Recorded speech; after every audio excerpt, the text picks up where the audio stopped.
Welcome to Smut and Sensibility, a podcast for romance readers and romance writers.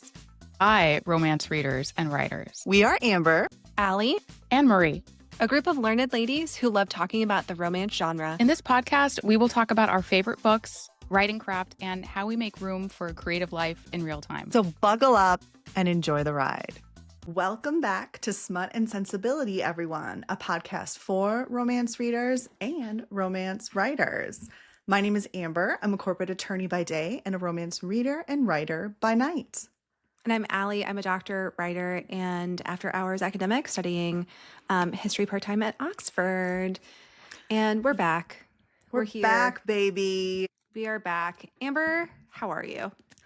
I'm doing okay. I am so delighted to see your face because I feel like even the group chat between us has been quiet because you have been so busy and things have been just wild by you. Just freaking wild. I'm trying to sort out what can I actually say, about. Oh, for sure.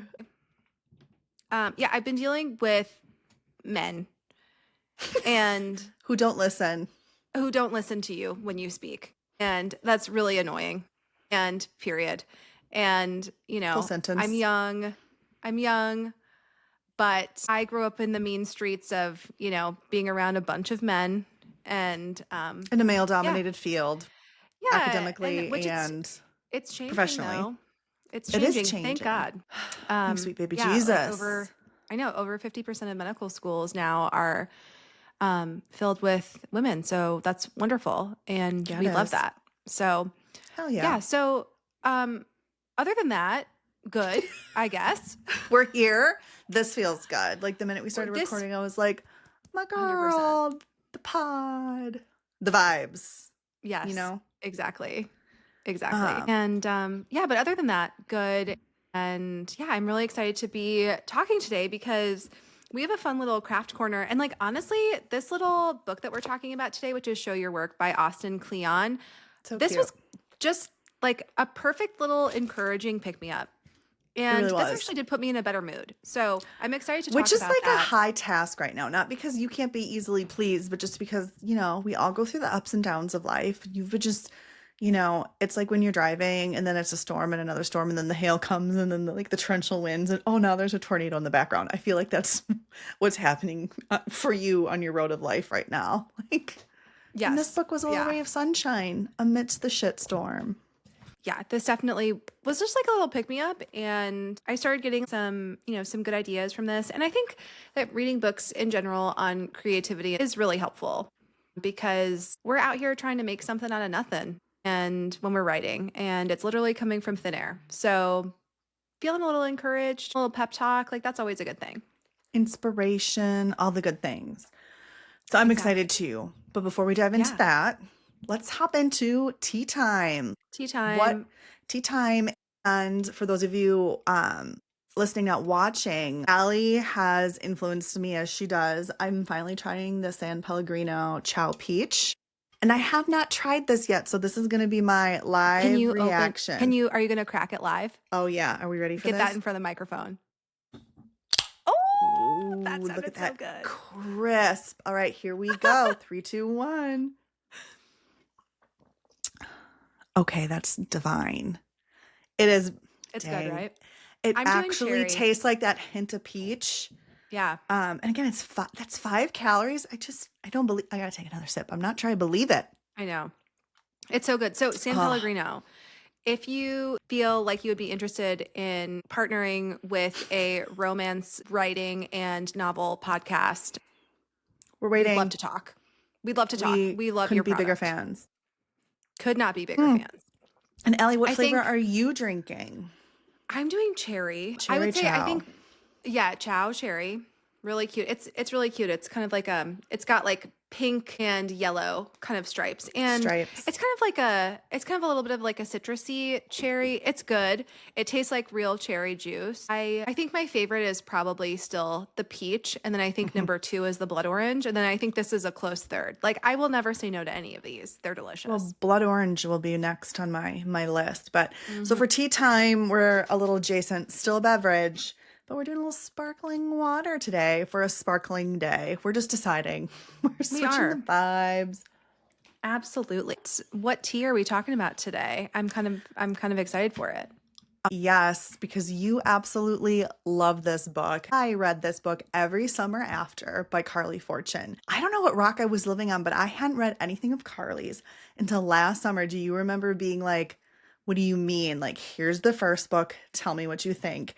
And it was right around the time I think I was going up north to like our big week for the cabin. I devoured her whole backlist. Oh my God. Like driving up. Perfect setting, just as she It intended. was at the cabin and then on the way home. So I think you were like, I'm sorry, what? You've read all like 4 or 5 of them? And I was like, maybe. Oopsies. I think Elena and I were like shocked that you hadn't read it. I was too. I was like, where have I? You know, sometimes you can think you have your finger on the pulse, but like, you know, you have blind spots. There's no way you can consume everything and know everything. And it was like a huge blind spot of a very popular author and novels in this space. But as a plus, then I got to just devour it all because they were all already out. And it was so delightful. I mean, perfect. You didn't have to wait for anything. So yeah, so Amazon picked up this book, and instead of making it into a movie, they're making it into a series this summer. Do we know when it's coming out? We should have looked that up. I think it's soon. Maybe right now, actually. Oh my God, no way. Yeah, I think it might be like the 19th or something. I could be wrong. We're really good at our jobs. Okay, I found it.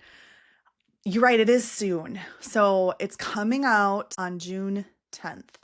Nope, June 10th. That's every year. That's every year after. That's not right. That's what it is. Yep, that's what it is. Yeah. Yep. Okay. They changed the name. Yep. Got me screwed up. So if it's anything like Off Campus was for Amazon that just came out, it could be another like blockbuster hit for them. I don't know. It's possible. What did you think? The trailer just dropped. So what did you think of the trailer? Yeah. So I will say I love this book. I remember reading it when it came out, and it just like I think I consumed it in like within like 12 hours. Like you were gone. Escaped. I was gone. I succumbed and gladly take. Yeah, I loved it so much, and Carley became an auto-buy author for me. Mm-hmm. And so I do still think about this book, like the vibes. I think that a friends to lovers to nothing to lover is like, I think that can sometimes be a really hard dynamic to pull off well, because you can't be too much in the past, that all of that story happens in the past. You need something clicking along in the present too. And so I think she did such a good job with the structure and how it was, you know, the flashbacks as well as the present moment and the tension and cliffhangers that happened in the past then mirrored into current scenarios. It was great. I loved it. Yeah, I agree. I have a strong emotional attachment to it. So I'm a little bit nervous. Hesitant. Just because of nervous. That. I'm nervous because of that, because I think if you're a reader and you have a beloved piece of work that you love, you're always a little nervous when we're talking about the adaptation, right? Yeah, for sure. I also agree with you on sometimes when stories go back, you can have a favorite timeline and then you kind of dread the chapters that aren't your favorite. I think Carley did such a good job. There was so much tension in the past and present, and like you said, tied it together, that for someone who doesn't always like timeline jumps, I was in every timeline. So that was done beautifully. So it'll be interesting to see how the show does it. So I'm really excited to learn about these actor and actresses that I haven't seen before. I didn't know that with Heated Rivalry, and I didn't know that with Off Campus, and I've loved getting to know new actors and actresses. So I hope, fingers crossed, it's the same for this too. So too. I'm optimistic because I think so far, I think Amazon has done a good job with these adaptations. Like I think they did a great job with The Summer I Turned Pretty. I read all of those books. Off Campus was well received. And so I'm hopeful. I do know that my bias, though, is that I am attached to the book. And Can you tell Allie's fear? Is her fear showing? She's like, not my baby. So I do know that like I probably will feel some type of way just because I have an emotional attachment, and that's okay. And I don't think that makes it any less valid to exist. And you know what? We want more romance novel adaptations. Like give the people what they want. Keep them coming. This summer lineup Amazon has, besides this new trailer, there's another one where it's basically just all of these romances that adaptations that are based off of books that are the lineup looks so good. And I'm like, yeah, this is what the people want. So I love that it's getting its moment in the spotlight, and hopefully it continues. So you guys will have to let us know. Did you read Carley's books? Did you read this one? Are you excited about the adaptation? Are your calendars already marked? Tell us all the things. What were your thoughts? Yeah, let us know. And give us the tea, perhaps. The tea. Yes. Do you see what I did there? I did see what you did there. Good job. It's even better when you have to explain what you did. I've heard. So it's famously. Oh my goodness. Yeah, so I'm excited to watch it. I'm excited for us to be texting about it because I know that we will. Yep, group chat. And you're going to be alive in the group chat. I'm just manifesting this for us. You're going to have some moments to breathe, have some more chow, refreshing sparkling water, and just like change the momentum. We're very happy to accommodate any sponsorship, just letting you know. This could be a drinking game. How many times do Amber and Allie mention their Ciao Pellegrino in this episode? Not sponsored, but requesting sponsorship. We got to learn from Ellie. I know. I think Ellie Palmer, for those of you who haven't heard that podcast, she got some swag sent her by Halo Ice Cream. So like, who knew that romance authors could get, little swag deals? So we're just trying to hop on that dream. That's right. That's right. I would not be opposed to having someone sponsor my sparkling waters this summer. I'm just saying. Just saying. That is such a good segue into Book Nook this week. Okay. Allie, do you want to go? Do you want me to start? Do we do rock, paper, scissors? What do you want to do, girl? It's cool. I can go. I mean, I think we can I save them start from auditory rock, paper, scissors. So my question for you is, do you need to feel your feelings? Are you looking for a safe place to experience emotional devastation only to be built back up with more love, tenderness, and understanding of the human condition?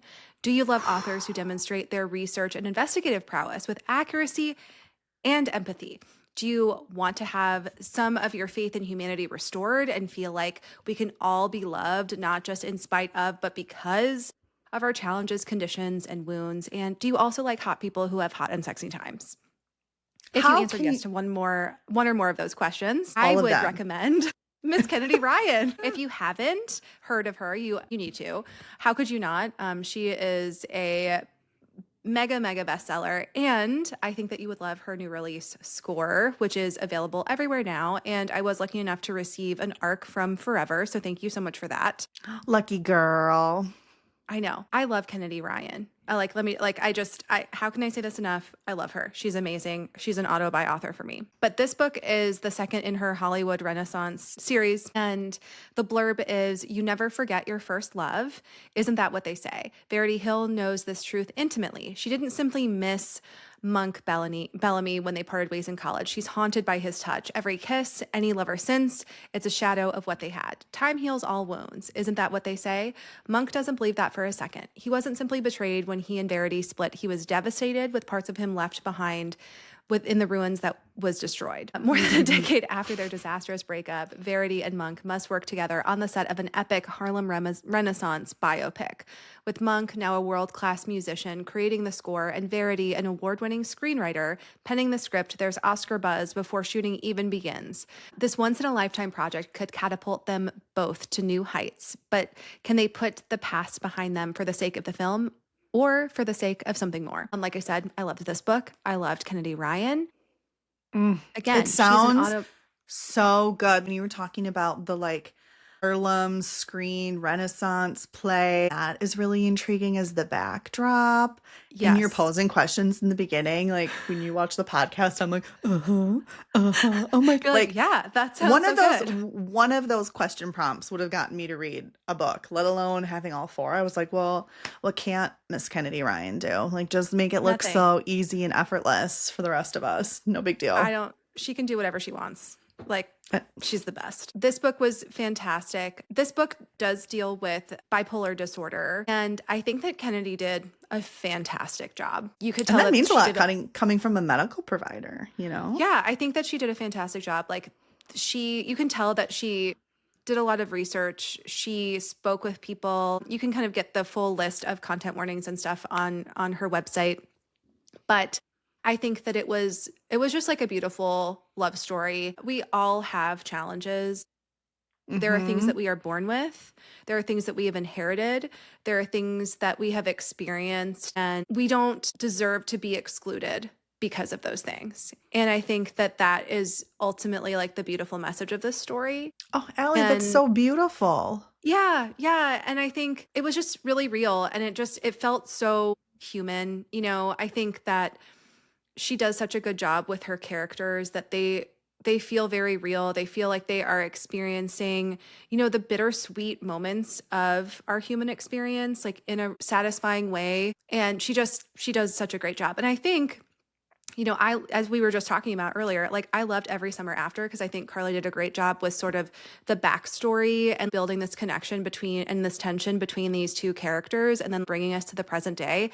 I think that Kennedy did the same thing with this. But yeah, if you're not sure about A Second Chance, I do challenge you to pick up this one because you're not going to be disappointed. The structure of this book is actually like a piece of music. There is a prelude, there are different movements, there's a coda, like that's very really cool. Neat. That's so very cool. This is also like expert material. Like this is not something an amateur tries. Like this is she's the queen. She can do no wrong. Like she was able to experiment with her mastery of the craft, right? Correct. Do not attempt this at home. At least your first try, second, third. Like give it a little bit. Give it a little bit. This is not something that you just like wake up and decide to try. But fantastic. Like I feel like I'm gushing about it, but like Verity and Monk, you are in the best way. Their connection was just so good and so real, and like she did such a great job navigating real human emotions and wounds, and can't recommend it enough. Score, it's available now. Can't wait. As always, I mean, we have to read a lot of books because, you know, we enjoy it. We're trying to learn. We're doing the podcast. But then I'm like, oh, but then there's one I just want to read. So I got to add that one to the list too. So, you know, you do. Poor TBR. You absolutely do. Poor TBR will have to just simply survive. I know. Okay, for Book Nook this week, I'm sharing Just for the Cameras by Megan Quinn. Have you listened to or read any of Megan Quinn's stuff, Allie? I think that I have a couple of years ago. She's a really big backlog. She has a huge backlog. So I believe that I have like on my Kindle, because I think she had some stuff on like KU like a little while ago. Oh, like she does a lot. Like she's a big indie. Yeah. But this one just came out this year and I listened to this on audio. It's duet narration with Connor Crace and Emma Wilder. Love. And not only is it duet, but it had a full cast, which includes, be ready to fall off the edge of your seat, Teddy Hamilton, J.F. Harding, Jason Clarke, Stella Hunter, and Samantha Brentmore. I mean, what? Could there be a more stacked cast? No, the answer is fantastic. No. The narration was just top tier and amazing to listen to, right? Can you imagine just all those talented people? It was so good. Okay, we're going to hop into the description. They're faking it for the cameras. But what if the sparks are real? The brooding defensive end for the San Francisco Foghorns. Foghorn. I said Foghorns. Okay, we're getting the uglies out today. I feel a little tongue tied. It's like I haven't talked to you in like, you know, we haven't done the podcast recording in like 2 weeks, and I feel a little out of practice. I'm like, maybe you should like old lady make the font bigger. I just did, so this is hopefully gonna help. Yeah, okay, that sounds good too. Okay, Grandma. I always. You should see my Kindle. I'm not rolling with the regular. You're setting. The one that's like people 4 rows back in the airplane. Can 100%. Read, like, he thrust into her hips. Next page. Yeah, he grabbed her breast. Next. You could 100%. Like you could put my Kindle probably up on the front of the plane and have people do eye exams off of it. Okay, so like no judgment from me. Okay. I mean, no judgment from me. We can't have that eye strain. That would be a better eye exam than letters. I'm just saying. True. Okay, you're welcome for that little. Now I'm going to start over. Here we go.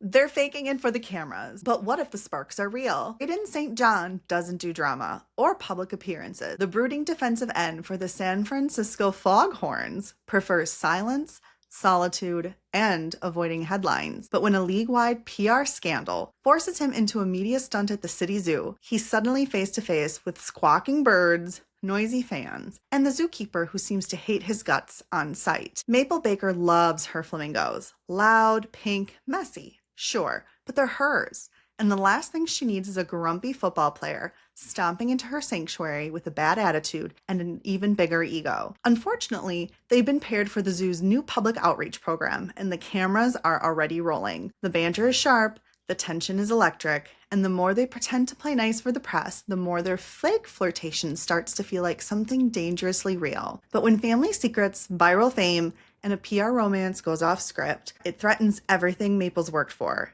Graydon must decide if he's willing to fight for love or let it slip away to protect her. Dun, dun, dun. Sounds great. I love Scandal. I was in. You were in. Sign me up. I love Scandal. So for you, those listeners who haven't read Megan Quinn before, not only does she have a really big backlog that interests you, but she has a certain feel to it. It feels like a classic rom-com from the 90s and 2000s. Like, you know, those movies that we just kept getting that. It is that feel. If I ever need an easy pick-me-up, I go to Megan Quinn. Like, she's a popular author for me to turn to, because even though the stories and the romance and the wounds, they're all dynamic and different, she just crushes that vibe and that subgenre. And as you all know, I love fake dating and grumpy sunshine. So the fact that like two of these tropes were like the main ones, I was like, hello, Idlist, get in my cart immediately. And this is a very true grumpy sunshine. In the beginning, Graydon is almost so grumpy that I was like, God, you're an asshole. Like, it was almost to the point of getting on my nerves, but didn't quite go over. But it makes the payout later that much sweeter and satisfying, because then that character develops and so does the relationship. And of course, like all our grumps, right? There's a reason why they're so grumpy. We have to get past the barriers to the sweet center. And Megan always puts a lot of like comedy and spice, but also has the feels and the heart. So it's just delightful. This is a slow burn. So you do kind of have to earn the payout, but it doesn't feel forced. And the pacing is a little slower because it is a slow burn, but like it was so delicious with all of that prolonged tension and forced proximity. I loved it. I just loved it. Flamingo piece. The physical book has sprayed edges that are quite beautiful. It has flamingos on them. I love that. It was really quite adorable. Like, I didn't really know that much about flamingos, but I feel like I now adore flamingos. Like, it was just so fun. So like, I feel like it would be a perfect summertime pick-me-up read. Megan Quinn, just for the cameras. Sounds great. I mean, pick these up. Great summer beach vibes. Well, I mean, you might be, Kennedy Ryan's book might make you cry, but like in a good way, you know? But you know what? We can cry on the beach. Fuck it. Sometimes you want to like lean into the emotion and the feeling, and then sometimes you want to be distracted from it. So we've given you two options in this episode alone. That's you can true. be distracted from emotions, or you can just double down and feel them all at once. And then feel better at the end and cleansed. And then cleansed and like very exhausted in the best way. Exactly. I mean, I know we say this every time and we're biased, but like, oh, that was a good book, Nook. It was a good book, Nook. Absolutely. And now it's time for our main craft event. Corner. Dun, dun, dun, dun. In this cutie little book, Show Your Work by Austin Kleon. So Allie found this one. Do you remember how you heard of it or where you found it before This we read book it for has been Craft Corner? talked about. Yeah, this book has been talked about on the interwebs for a good while, because it came out a while ago, 2014, right? I think. Yeah. Because there were a few things where he like mentions Twitter and I was like, oh yeah, she did and gone. Yep, copyright 2014. That's right. So that's quite a long time, but a lot of it really still holds true, which is kind of like a great testament to this book that like he stood the test of time. He does. And he, you know, his books kind of have this like signature square. He has several books now, signature square shape. And I think Blasted Off was Steal Like an Artist, which is, he wrote that later. But I think that this is like a great little creativity book. I think it's just a really good way to like reframe social media and platform. And we've had conversations about that before, right? Yeah. Because I think it's a little bit shoved down our throats at this point, I think. And it's hard out there. Like there's a lot. It is hard out there. The way that he talks about creativity and like building your community and showing your work and what you're doing, I think is just a completely different perspective of like, why are you doing this? And I think the way that he talks about it just like lowers the stakes, because I think sometimes when we see people, getting book deals, it's like, oh, they have 100,000 followers and then they get this like 2-book 6-figure deal. And I think a lot of people focus a lot on the numbers. And it seems insurmountable, right? Like as us average people, because most of us are average, right? That like we look from the outside in thinking like, oh, they were like the 0.001%. Like how did they get that many followers on the book deal? Like it just seems impossible to do. And I feel like he does a really good job of setting it up as a new way to operate, right? Like that's what he talks about in the beginning. And then he gives 10 sections that are kind of clever and witty of that, like how to make it seem effortless and build it in and to not be overwhelmed. Exactly. It's a quick read. It's got like his signature, drawings and graphics, and it has some of his poetry in here. I really enjoyed it, and I'm ready to chat about it. Let's hop in. So he starts off with a bang.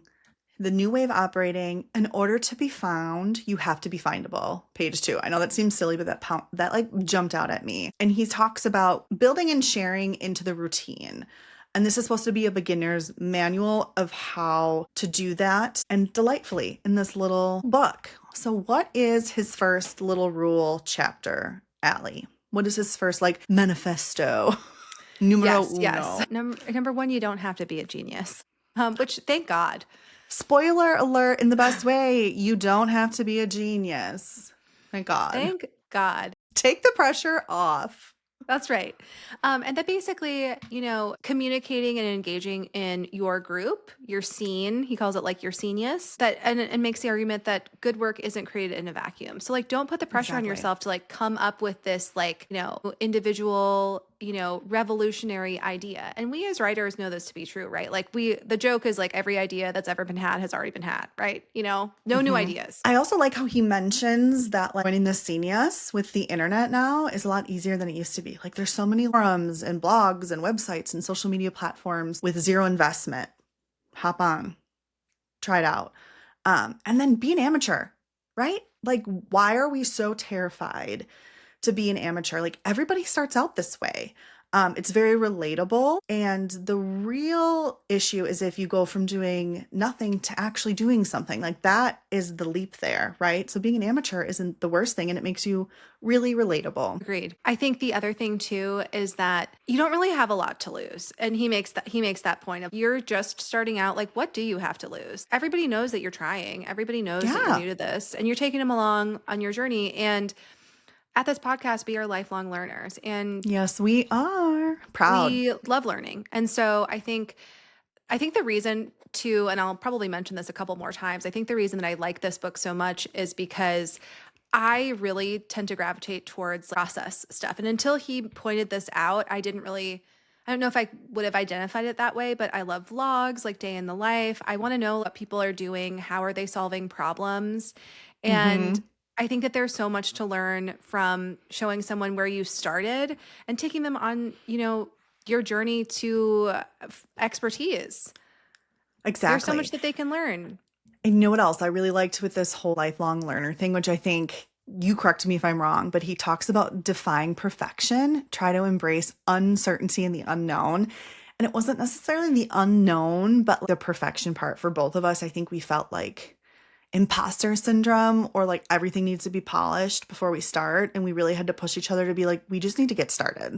Like it's never going to be perfect. Like you just alluded to, that's part of the journey that people want to see. But you and I really had to do some reflection on being like, you need to calm down the perfectionist in you, take a deep breath. It's hard for us.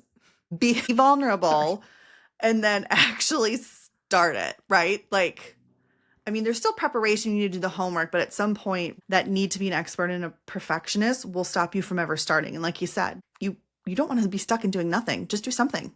Try it out. See what works. When he's like, defy perfectionism, I was like, that cut deep, but yep, that resonates, okay, sir. That resonates. Okay, Austin. Don't yell at me. We're just starting. We're only at number 1.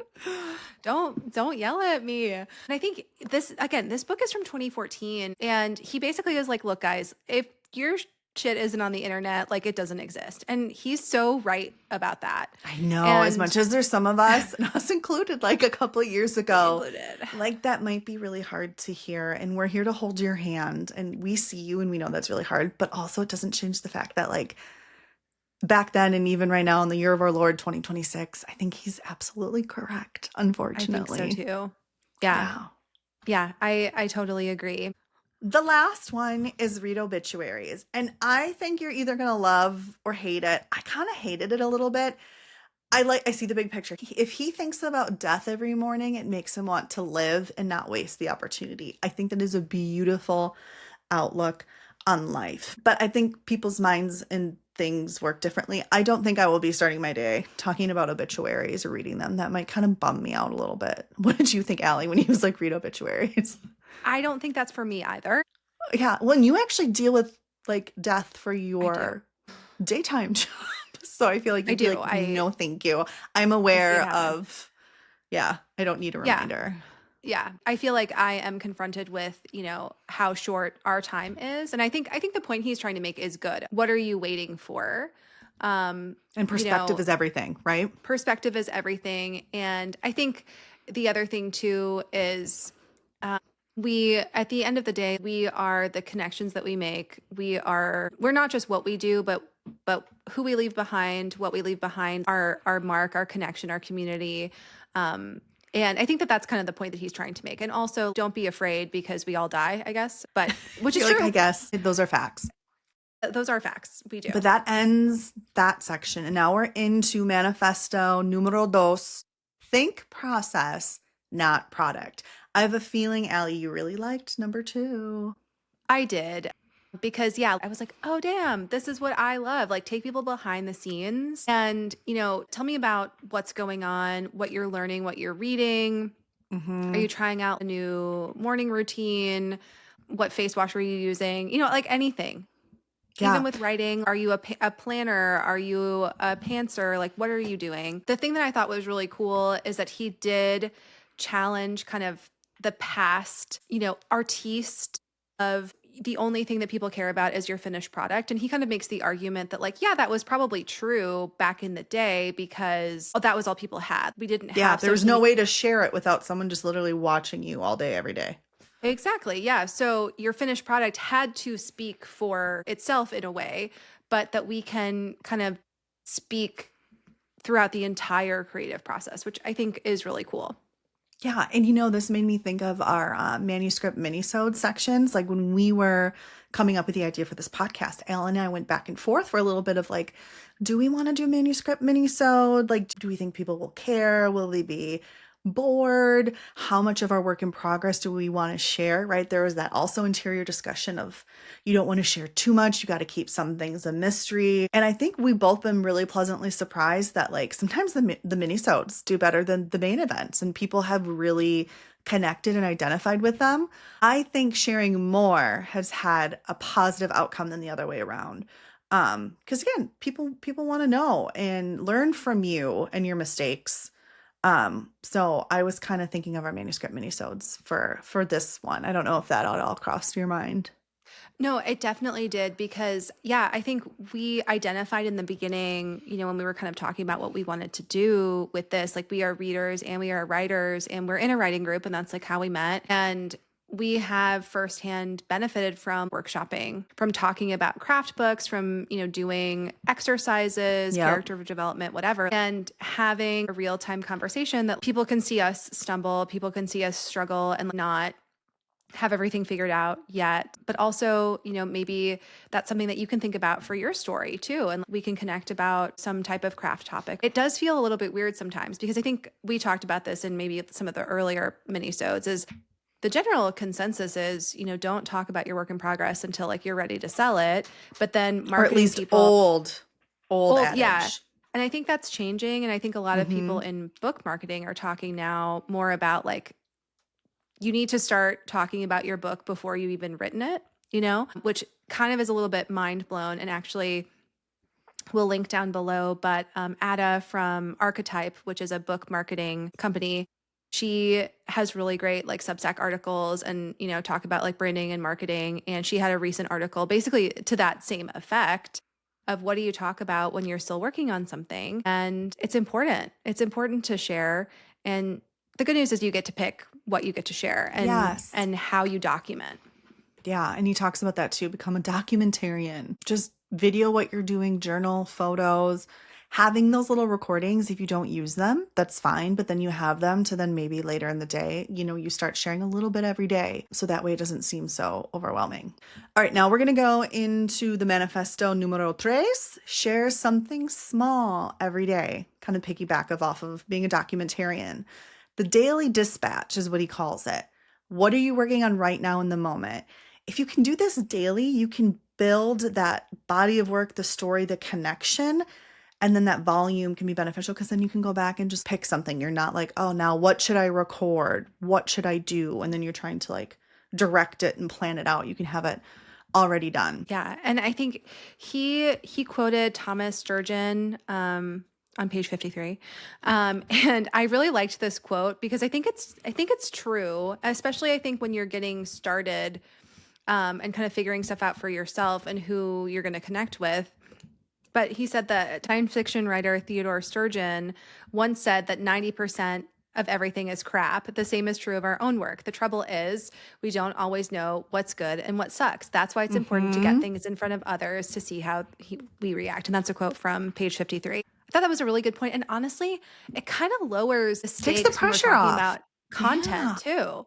Because it's like, whatever, like some of it's going to hit. And we've been surprised with some of the stuff that hits. So we're like, this isn't going to, is this worth it? Why are we posting this? And it hits and we don't know and why. Then something I think is super funny and clever or like the most amazing thing like doesn't, right? So you can't let the paralysis on one item. Like you got to just kind of throw spaghetti at the wall, right? Like you and I both watch Plot Twist. It's Love podcast with Victoria Aveyard and Soman Chinani. And they do a really great job with this on their podcast. They're always giving us a little update of what they're doing, where they're at in their process. And right now they're both releasing a book this year. I think Soman is just doing his book tour and then Victoria's is later this year. So it's fun to kind of see they're kind of piggybacking off each other, but what part of the process they're in. Because it's fun. Like you said, it's behind the scenes. Yeah. Surprise you guys.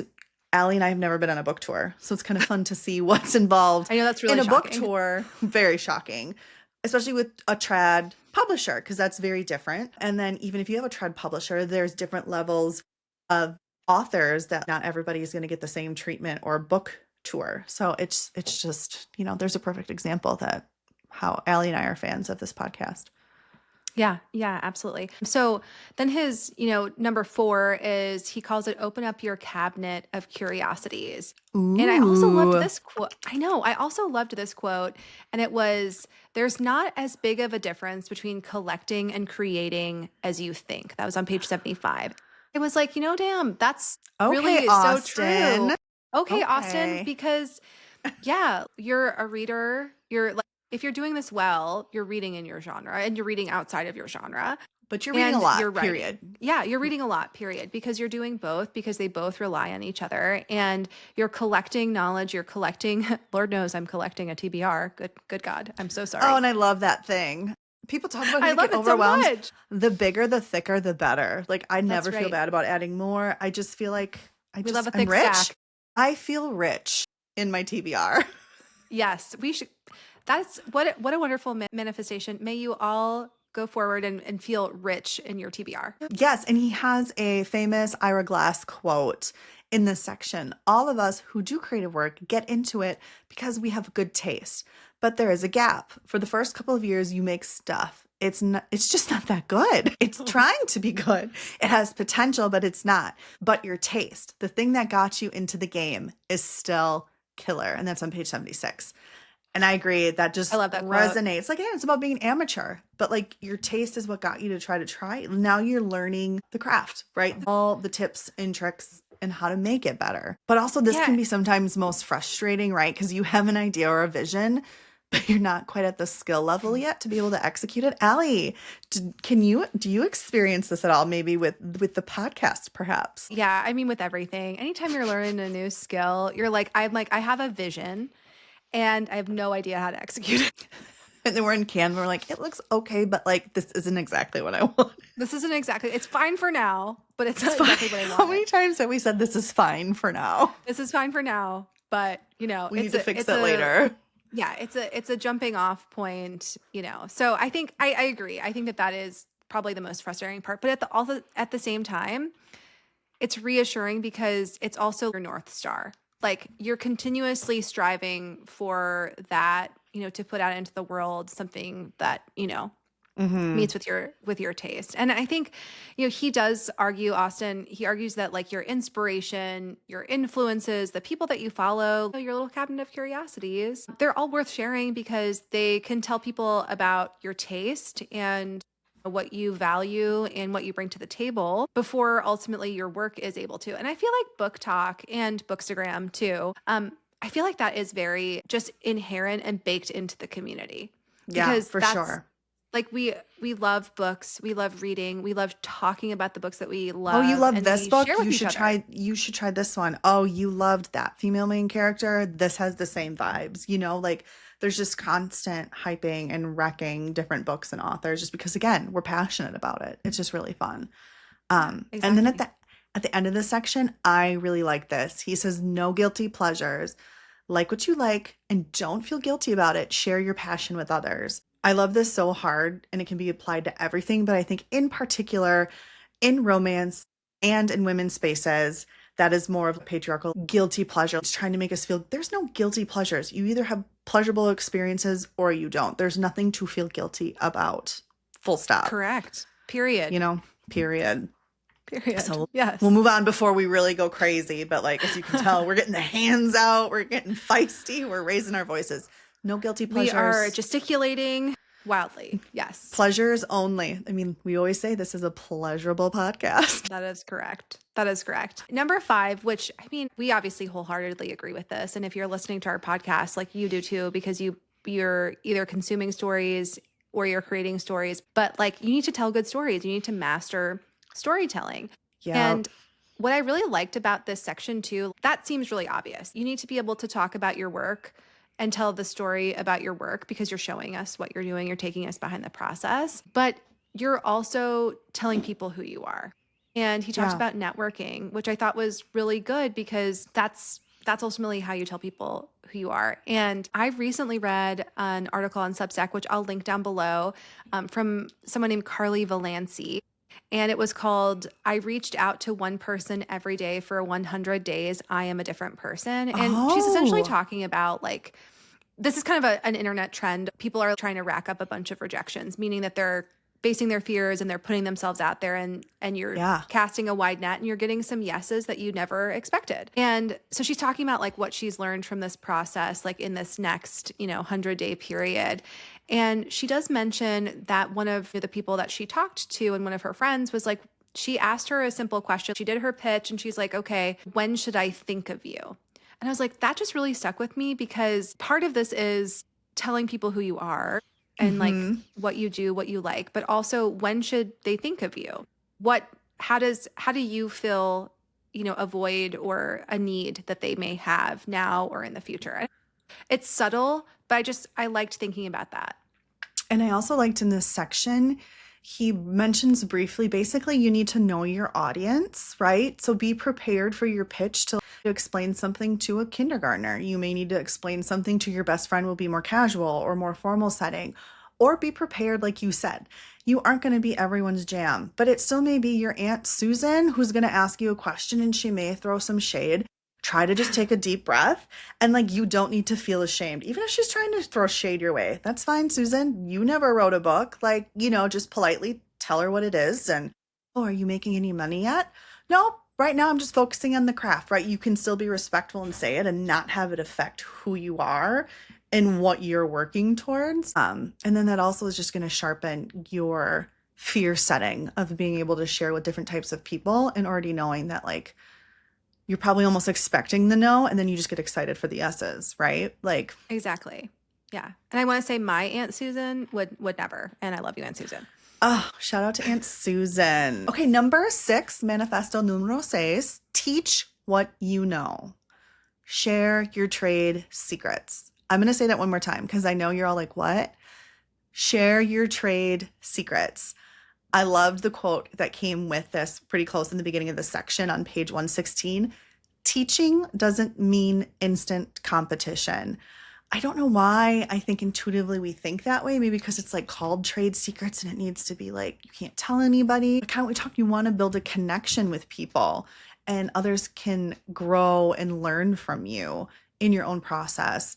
And then that's going to make them want to connect with you even more. I totally agree. And I think especially in publishing, there's definitely trad. But then also I think, in indie spaces too, because the market is so saturated, there were 4 million books published last year? Like a couple, like just a few. So, it's not just that there is scarcity in the trad space. Like there's also like eyeball scarcity, like in any space, because you're competing to be at the top of a list, to be recommended for advertising. And I think that scarcity mindset, I think, closes us off from each other. And I do think that is generally very, very good advice. And he also said that when you teach someone how you do your work, you're basically generating more interest in your work because people feel closer to your work because it's like, I was there, right? You're letting them in on what you know. Yeah. And I also love this quote too, because it's so true. And he says, if you want fans, you have to be a fan first. If you want to be accepted by a community, you have to be a good citizen of that community first. And I thought of you when I read this too. I was like, Allie's going to love this freaking quote. Yeah, like you have to be a good villager. You have to participate and you can't be just in a place of receiving. And you're also supposed to be learning from other people because, you're doing this, you're showing your work, but hopefully you're also engaging with other people that are showing their work. Yeah, exactly. Right. Number 7, don't turn into spam. I think this goes great off of what we were just talking about right away. His title of this is Shut Up and Listen. I know. Oh my God, I'm dying. And so we've all had these types of people in our lives, whether it's in creative spaces, professional, family life. But he tells a story from when he's in college that there was always that classmate that's like, I love to write, but I don't like to read. And he's basically calling him out, it's evident right away that that kid was going to be written off completely. As every writer knows, if you want to be a writer, you have to be a reader first. How would you even know what good writing or bad writing looks like if you're not a reader? Or if you want to be in a genre, what do you know is successful in your genre? And like you said, Allie, you have to be a contributor. You can't just start spamming everybody, which is one end of this sharing continuum. But you also don't want to be a hoarder, right? You don't want to keep your trade secrets, but also don't be a freaking spammer and just constantly me, me, me, me, me, me, me, me, me. Nobody likes, I don't appreciate that. That's not the kind of vibe I want in my inner circle. No, agree. Yeah. Hard agree. She has flashes of people in her mind. She's just like guffawed.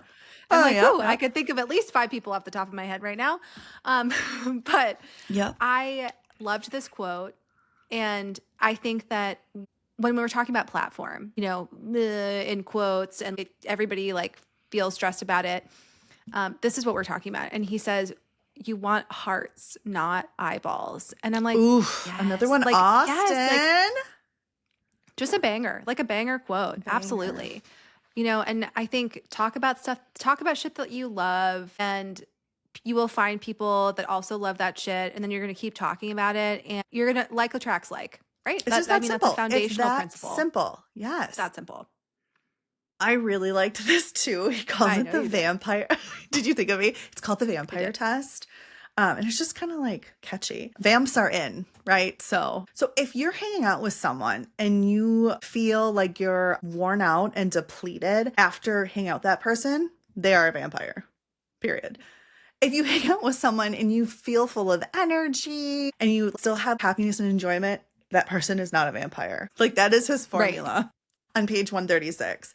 And then I love he goes further because, there are some people in life this way, we want to be fixers. He flat out was like, vampirism cannot be cured. You must banish them from your life forever. And I was like, a lot of people could probably use that in more ways than one than just in the professional creative space, probably in romantic relationships. Vampirism that's just good life advice, period. Yeah, banish Yeah. that shit. Yeah. So I love that. The vampire test apply to all areas of your life, but in particular in this book with sharing your creative work. Immediately thought of you, but then I also thought of what we do in the shadows. Oh my God, we love this show. What's his name? Colin? Colin, he's the energy vampire. He's the energy vampire. He's the energy vampire. And like those scenes that they cut to him in like the fucking cubicle with like the horrible fluorescent lighting, and he's always in HR department. He's sucking all the energy of people like in HR. Yes, it's incredible. And that's what I thought of. So like, don't be a Colin and get rid of the Collins in your life. And not only that, general life advice, period. Speaking of that show, Nadia is amazing. She's the vampire and she always hisses when she doesn't like something. So banish them from your life. She hisses and then like disappears into the shadows. That's right. Be Nadia That's and right. banish that shit from your life. That's right. One of the other things too that I think is really important, and he talks about this, and he's like, you know, the internet, like be on the internet. He's obviously pro internet and talking about stuff, but he's like, do not underestimate the power of meeting up in person and bring the group chat IRL and connect with people like in a local space. And I think that we've benefited a lot from, you know, our writing retreats and all of that stuff. It just like, it feels really good to like be with those people. Yeah. And you know, it is a little vulnerable, but like if you've been talking to people in real life and you can see they're in your area, you could always just ask. Or maybe meet at like a local event that you think you both would be interested in. Shout out to author Kate Carlson, because I did that with her at an event and we met up at Tropes and Trifles. And it was so fun to meet her in person. So that is just so lovely. So be brave, meet up in the meat space. Meet up in the meat space is what he said, yeah. And then the last part of this section, which was kind of a fun sports metaphor, find your fellow knuckleballers. For those of you who may not be baseball enthusiasts, a knuckleball is a type of baseball pitch that is kind of rare and hard to throw well or with accuracy, because that's kind of the point of it. It like floats, it has no spin. But because there's so few of them, there's this phenomenon that is not to, again, to protect their trade secret, but they almost carry a brotherhood. Like they share tips and tricks to not let that pitch die and to improve it. So again, he talks about when you put your work out there, you don't fret. You will find your fellow knuckleballers, but you need to make sure to treasure them, right? The people that you share your passions with and your aspirations, it needs to be mutually respectable. You need to give and take, right? Because if you're just taking, you're the vampire and you're going to be banished. No bueno. No bueno. No bueno. And then also emphasizes you're probably going to only have a few knuckleballers, because the definition of a knuckleballer, right? It's they're very quality, close-knit. You connect on all the passions and things. So treasure your knuckleballers, you guys. They're out there. That was Go find them. That was a cute little sports moment. Wasn't it? It was. Number 8 is learn to take a punch. And I loved this quote too. He's got some bangers in here, let me tell you. He really does. He says on page 152, if you spend your life avoiding vulnerability, you and your work will never truly connect with other people. And I'm like, yeah, like there, and it kind of is sort of like that quote that like floats around the internet every once in a while, where it's like, you know, embarrassment is the price of like expertise. It's again, sort of the same thing. You got to put yourself out there. You got to be an amateur. You got to be okay with like having your uglies be seen sometimes, or, you know, not your best work. And, you know, putting your art out there into the world, like it is an act of bravery. 100%. Yeah. 100%. You're brave, you guys. You can do it. You are brave. You are beautiful. You are bold. Yeah. And if you are scared or worried, we'll hold your hand. Send us a message. That's right. We're scared too. We're scared too. We're going to do this together. Number 9. We're getting to the end already. Gosh, this was such a good book. Okay, so number 9 he calls Sellout. The titles are so fun. Even the Renaissance had to be funded. Whether an artist makes money out of his work or not, like the reality is money has to come from somewhere. We all need to eat, pay our bills. So we need to get over this like starving artist romanticism, and people who criticize you because of it, they have no place here. Like, we need to get over that. Everyone is here to make money. And then he talks about there's different ways that you can try to do that. Patreon, I think, is one that came to mind. He doesn't mention in the book, but like that's more popular now, right? It's yeah, like I feel like that's really popular. Yeah.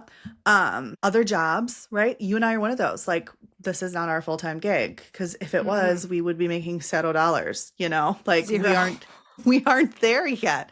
No. Or spousal income, right? Like, there is a lot of people that if they are writing or doing art full time, some people are successful and will bring an income. But there might have been someone in the beginning that let them do it full time without making money for X amount of years because they could rely on another income.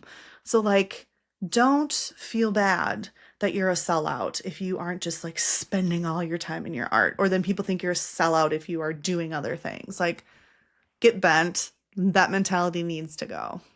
That's one of my favorite phrases that you say is get bent. Thank you. I I'm love so it glad I could so introduce much. it to your life.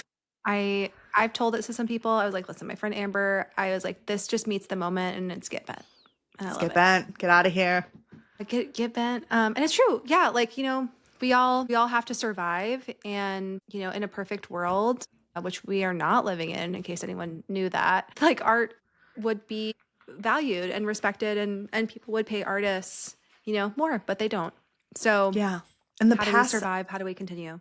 And pass around the hat, he talks about, which can be very uncomfy. You know, you're visioning someone like begging for money. You're not begging for money, but like your service has a value. Your art has a value. And again, it made me think of Substack. There's so many Substacks where it's free. You can subscribe for free, but then there's different tiers where if you are a paid subscriber, you get additional content or access to articles. GoFundMe. How cool is it? We've been seeing GoFundMe. It's like if you get enough people that are pledging that they'll buy your book, then you have enough to like get going. And we already talked about like paying past firewalls. So just some of the things to keep in the back of your mind if you would all have this imposter syndrome of like, you're not doing enough or you're selling out. Don't listen to that noise. Don't worry about it. Don't worry about it. No place here. I mean, this is just and I think we're pretty aligned on this because I think we were talking about this earlier. You know, I don't think that I'll ever completely quit my job, you know? Yeah. I think I could see myself pivoting, or I could see, you know, maybe a de-escalation in like the pace or in my hours. Yeah. But, you know, I think, and what we learned too, like from our conversation with Denise Williams, who like, I mean, she's pumping out books left and right. They're amazing. And she is, you know, working and cranking at her career and still being you badass. Can love multiple. Yeah. You can love multiple things. And I think that's totally valid if like your dream is always to, you know, have your writing support you. But I think I love multiple things, and I worked really hard for my career, and I know you did too, Amber, and maybe that shifts, but maybe that shifts to like make more room for art and for writing and all of those things. But it's just, I just don't see myself giving up. So I'm okay. I'm okay being the person that has two jobs, you know? Yeah. And again, there's no right answer for everybody too, you know, like that's part of it as well. Like you have to do what's best for you and what your goals are. But also, yeah, like we all got to eat. Wherever the money's coming from, you need $1. That's right. All right. Number 10. What's our last one, Allie? Our last one is stick around. So don't quit. Show your work. There's ups and downs. We all know Imagine that. Show your work. You don't say. You don't say. And there just lots of great quotes. Paul Valery, he quoted on page 183, work is never finished, only abandoned. And I'm like, yeah, that's true. And I have a lot of drafts in my graveyard to demonstrate that. And I shared some of them on my first lines for some of them. You were so vulnerable. And we love But yeah, learn from me, you know, learn. I've learned from that time. My writing has come a long way from the song lyric epigraph. Oh, and the dream sequence. The dream. You were a slut for a dream sequence. I mean, woo boy. Yeah. So then just keep going. The other quote that I feel like is really famous is that like, you know, successful published authors, the thing that they have in common is like they never quit. Yeah. It takes a long time sometimes. It's hard to get eyeballs and hearts on your work. And it's a game of resilience. Yeah. The next one threw me off. It's called Chain Smoke. And I was like, I beg your finest pardon. I will not be chain smoking, but thank you so much. But he goes on to explain that if you look at individuals, kind of what you were hinting at, Allie, the lifelong success, there's something they have in common, and it's being able to persevere, especially with success, and failure.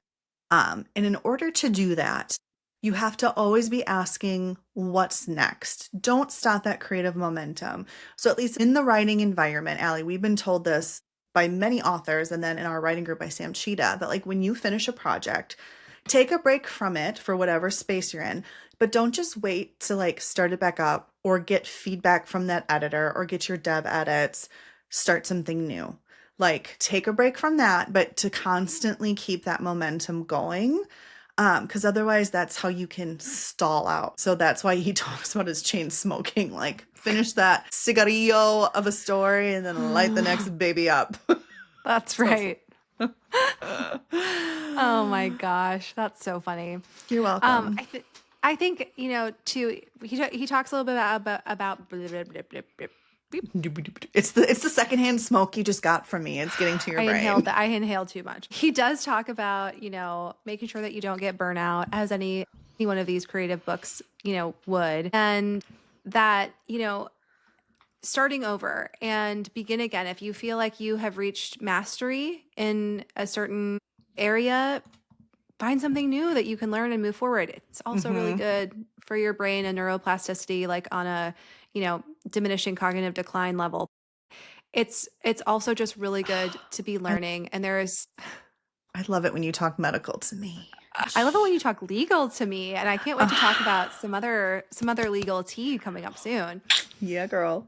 Yeah. But yeah, I think I tend to be drawn to that. I think people call it like type 2 fun, where it's like, it's hard, it's a process, but you're always glad that you did it on the other side. And you're like, oh, would do that again. Like running a marathon, hiking, writing a fucking novel. Some people would call that masochistic, but who's to say? There's so much to learn in the process, and there's so much to learn in the amateur phase. And you know, I think that that's like a really cool thing, and we should all embrace it. So, Amber, what did you think of this book? Give me your thoughts. I liked it. It was, again, for those who can't see, it's a little square. It's probably like half the size of a normal novel, and it's not too thick. And the font is bigger, and pictures, it makes it sound like I don't want to read. But sometimes, again, you get a little overwhelmed with all the craft books. It was quick, witty, and fun. But I think a good amount, like you said in the very beginning, it was very inspirational. Like, you can do this. This is what's required now. And I know that may make you feel uncomfy, but that's just a fact. And I'm going to hold your hand. Like, this can be an easy process. I'm going to help you dip your toe in. So the next you're up to your ankle and then your knee, and then you're already wading in the deep end. And it's just a part of your creation process that you're also sharing as well. Yeah. So it was a fun one. True to his word, he showed us the behind the scenes of making this book with like little snapshots of like his doodles and his charts and like some of the quotes that he wrote. And I mean, awesome. So true to his word, he took us behind the scenes to some of his process as well, which I think is awesome. And inspirational. Like, you may not think it's a golden nugget. Grab a piece of paper, even if it's chicken scratch. Like, you could then share that as a extra bonus content at the end of your book. How fun is that? Yeah. If you would have just thrown it away, it would have never existed. So I know. Show your work, baby. Show your work. As any good teacher says, show me your work. Show your work. Get the full points, on that math problem. Get that extra credit. Get it. It was so fun. All right. As always, now our happy endings. Happy endings. Amber. You have to go first. I don't have one yet, so I need to nod along and listen and also brainstorm. Okay. All right. My happy ending is just honestly kind of goofy, but like it's bringing me a lot of joy.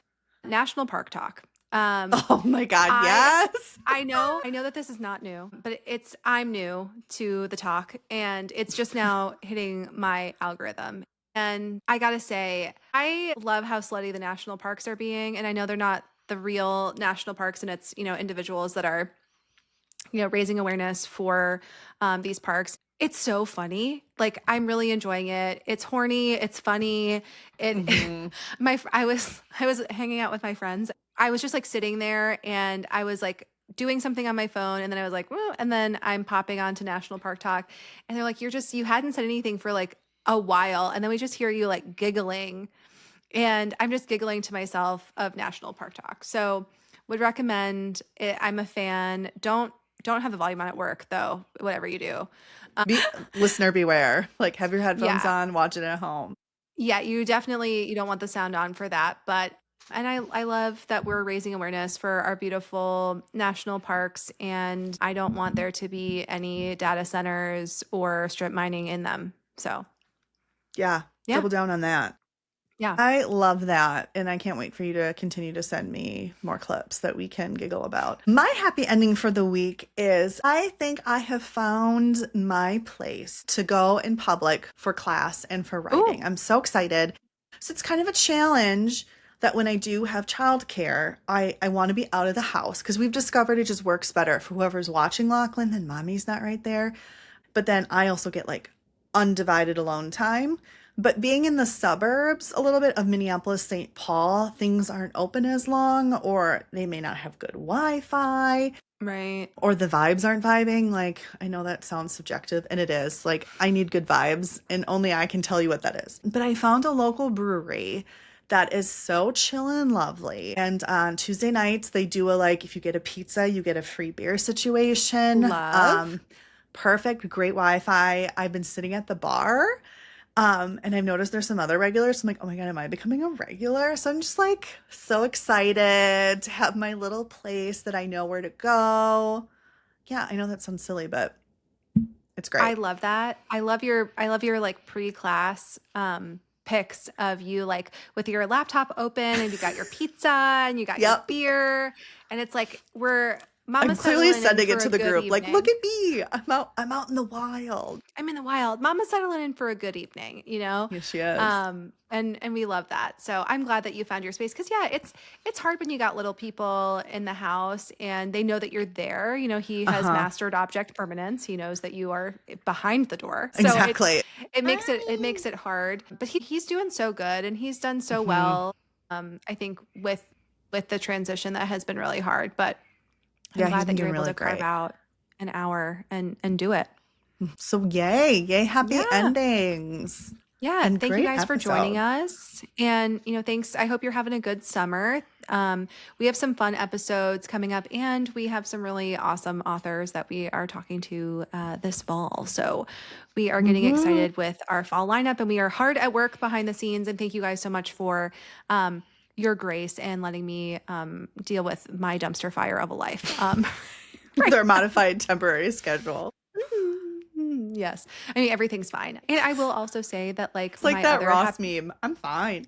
I'm totally fine. I will also say I am so excited for Daniel. He is almost done for real this time. And so that's like another happy ending. Like we're officially like we're in countdown mode, like pretty much. It's been a long time. So I think that is really exciting. And yeah, so there's like a lot of stuff on the home front that I'm dealing with. So I'm really happy that we're able to make these accommodations. And thank you to you, Amber, for also understanding. But we're here and come say hi. We're not going anywhere. We're going to stick around. And we are on Apple Podcasts, Spotify, YouTube, Instagram, TikTok at Smut and Sensibility Pod. We have a newsletter. You can subscribe down below. I usually send out a monthly like roundup of some of the other books that we've read, recipes, stuff that we're watching, and just kind of general musings, like feel good stuff if you need like all the goodies, a little boost. Yeah, just like a little extra goodies. And we'd love to stay in touch with you guys, you know, outside of the algorithms, because everything does change all the time. It's inevitable. And,